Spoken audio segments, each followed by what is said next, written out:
வணக்கம் நண்பர்களே, நான் உங்கள் சேகர் கிருஷ்ணசாமி. நான் என்ன காட்ட போகிறேன்னா, இது எங்கள் வீடு. பொதுவாக கிராமங்கள் எல்லா வீடுகள்லேயும் வீட்டு தோட்டம் இருக்கும் இல்லையா? எங்கள் வீட்லேயும் வீட்டை சுற்றி ஒரே தோட்டம்தான். இது முள்சி தாமரம். நல்ல குத்தகை போகும், 4-5 மரம் இருக்குது. மற்ற இடங்கள் பூரா கத்திரிக்காய் தக்காளி போல் ரொம்ப போட்டோம். எங்கே பார்த்தாலும் கத்திரிக்காய் செடி தான். நல்ல காய்க்கு பெருசாக உரம் போட மாட்டேன் அதுக்கு. இது பிச்சிப்பு செடி. பிச்சிப்பு செடி நம்ம வீட்டில் மட்டும்தான் இருக்குது அப்படின்னு பார்த்தா தெரு முழுக்க இருக்கும். எய்த்து வீட்டு செடியை பாருங்கள், இப்போ உங்களுக்கு காட்டுதான் பாருங்கள். எங்கள் வீட்டில் இருக்க செடியே பெரிய செடி, இது எய்த்து வீட்டில் இருக்க செடி. தெருவில் பாருங்கள், தெரு முழுக்க எல்லா வீடுகள்லேயும் இந்த செடி இருக்குது. ரொம்ப அழகாக இருக்கும். இங்கே பாருங்கள், எங்கள் வீட்டுக்கு பக்கத்து வீட்டில் பாருங்கள் பெரிய செடி, நிறைய பூ பறிக்க அளவுக்கு இருக்கும். அதே வீட்டில் ஒரு கொய்யா மரம். அந்த கொய்யா மரத்துக்கு மேலே எவ்வளோ பழம் கிடக்குன்னு பாருங்கள். செம்மையாக இருக்கும், பார்க்கறதுக்கே அழகாக இருக்கும். கிராமங்களில் கொஞ்சம் இடம் இருந்தால் கூட அதை பயன்படுத்திடுவாங்க. முள்சீத்தா நல்லா காய்க்கும். இது தக்காளி செடி. தக்காளி காய்க்க ஆரம்பிச்சிடுது.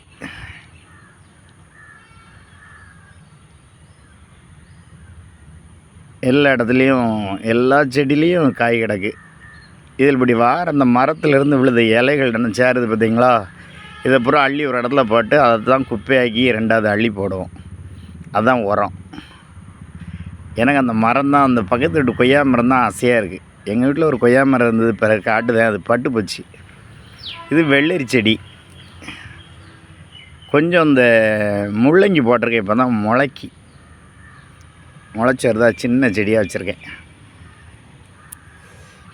இது அதில் வளர்ந்த முள்ளங்கி செடி, வெள்ளை முள்ளங்கி. பக்கத்துலேயே ஒரு மல்லிகை செடி வச்சுருக்கேன்.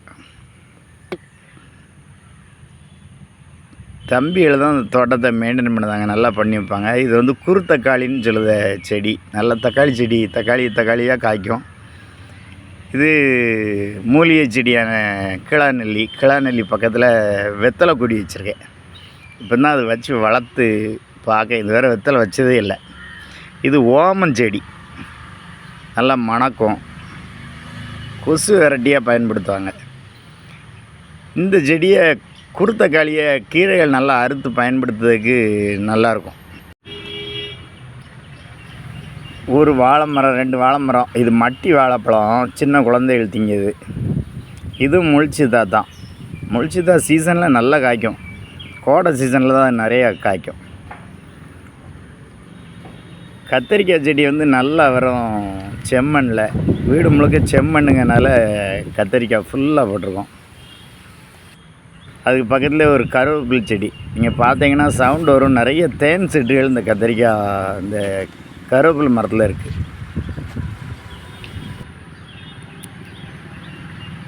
இப்போ தான் கத்திரிக்காய் காய்க்கி, வெள்ளை கத்திரிக்காய், பச்சை கத்திரிக்காய் அப்படின்னு விதவிதமாக கிடக்கு. ஒரு இடம் மிச்சம் போட மாட்டோம். ஓரமாக பார்த்திங்கன்னா கீரையை அள்ளி போட்டிருக்கோம்.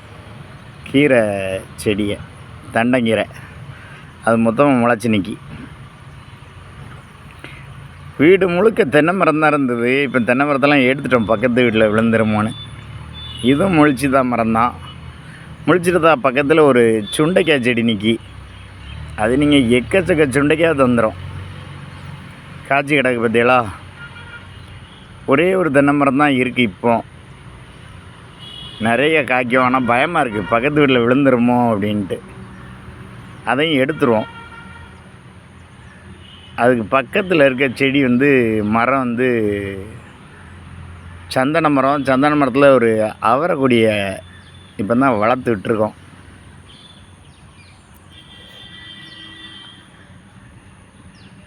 இது பின்வாசலில் ஒரு சொரக்கொடி. சொரையும் பீர்க்கும்.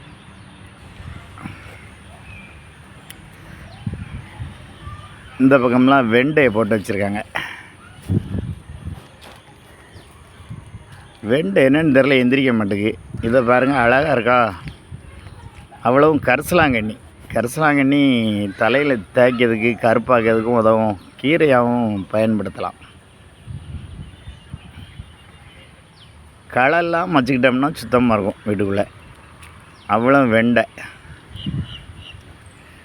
இது ஒரே ஒரு முருங்கை மரம் இருக்குது, ரொம்ப பழைய மரம்.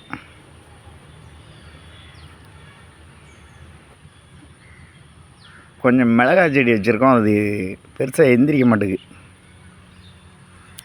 தண்ணி நிறைய தேவைப்படுது. இது குப்பை தொட்டி.